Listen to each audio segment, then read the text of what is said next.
সুপ্রিয় দর্শক, আসসালামু আলাইকুম। কেমন আছেন সবাই? আশা করছি সবাই অনেক ভালো আছেন। আজকে একদম সহজ এবং কমন একটি খাবারের রেসিপি শেয়ার করব আপনাদের সাথে, লাউ দিয়ে ইলিশ মাছ।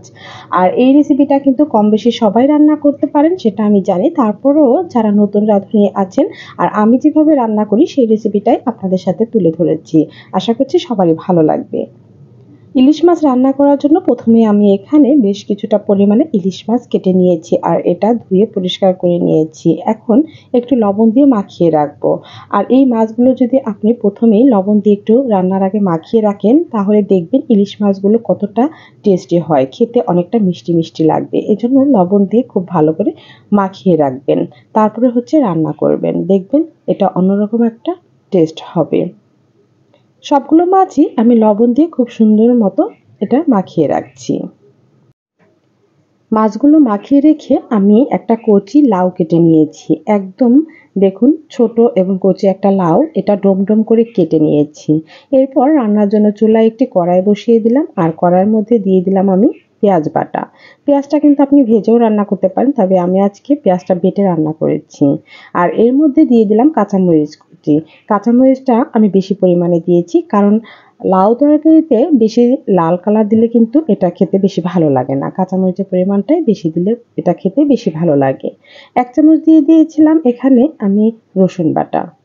যেহেতু মাছের পরিমাণটা বেশটা খানিক পরিমাণে বেশি আছে, এজন্য ১ চামচ পরিমাণে রসুন বাটা দিয়ে দিলাম। এখানে আমি ১/২ চামচ পরিমাণে লাল মরিচের গুঁড়া, ১/২ চামচ পরিমাণে হলুদ গুঁড়া, ১/২ চামচ ধনিয়া গুঁড়া, ১/২ চামচ ভাজা জিরের গুঁড়া দিয়ে দিলাম। এখন এই মশলাগুলো খুব সুন্দর মতো কষিয়ে নিতে হবে। মাছগুলো যেহেতু লবণ দিয়ে ম্যারিনেট করে রেখেছি, সেক্ষেত্রে এখানে আমি লবণটা ব্যবহার করব পরে। ২ থেকে ৩ মিনিট সময় ধরে আমি খুব সুন্দর মতো মশলাটা কষিয়ে নিচ্ছি। তারপরে আরও একটু পানি দিয়ে মশলাটা খুব সুন্দর মতো কষিয়ে নেব। মশলাটা খুব ভালোভাবে কষিয়ে নেওয়ার চেষ্টা করবেন। আর ইলিশ মাছ রান্নায় কিন্তু কখনোই আদা ব্যবহার করবেন না, এতে করে কিন্তু ইলিশ মাছের টেস্টটাই চলে যাবে। এখন মাছগুলো দিয়ে সুন্দর মতো কষিয়ে নেব, তাই আলতো হাতে প্রথমে আমি নেড়েচেড়ে মশলার সাথে মিশিয়ে নিচ্ছি। মশলাটা ৩ থেকে ৪ মিনিটের মতো কষিয়ে নেব। তার জন্য আমি এখানে সামান্য পরিমাণে পানি দিয়ে দিচ্ছি, যাতে করে মাছগুলো কষানো হয়ে যায়।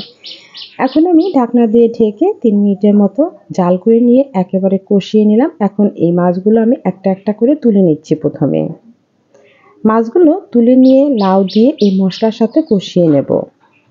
একটা একটা করে সব মাছগুলো আমি তুলে নিয়েছি। এখন এই মশলার মধ্যে লাউ দিয়ে দিলাম আর এই লাউটা কিন্তু সুন্দর মতো কষিয়ে নিতে হবে। খুব ভালো করে নেড়েচেড়ে আমি দিচ্ছি। তারপর ঢাকনা দিয়ে ঢেকে দিলেই কিন্তু লাউ থেকে পরিমাণ মতো পানি বের হয়ে আসবে আর সেই পানিটুকু দিয়েই কিন্তু এই লাউটা কষানো হয়ে যাবে।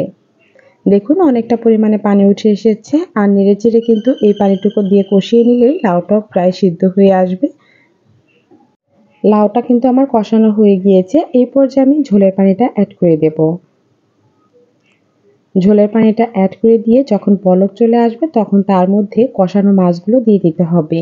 কষানো মাছগুলো দিয়ে খুব ভালো করে জাল করে নিলেই কিন্তু তৈরি হয়ে যাবে ইলিশ মাছ এবং লাউ দিয়ে যে ঝোল, এই ঝোলের রেসিপিটা।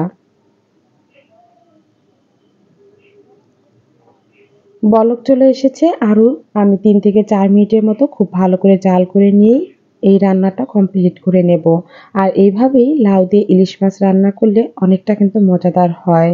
দেখতেই পাচ্ছেন বন্ধুরা, দেখে কতটা লোভনীয় লাগছে। আপনারা কিভাবে রান্না করেন সেটা শেয়ার করতে পারেন। আল্লাহ হাফেজ।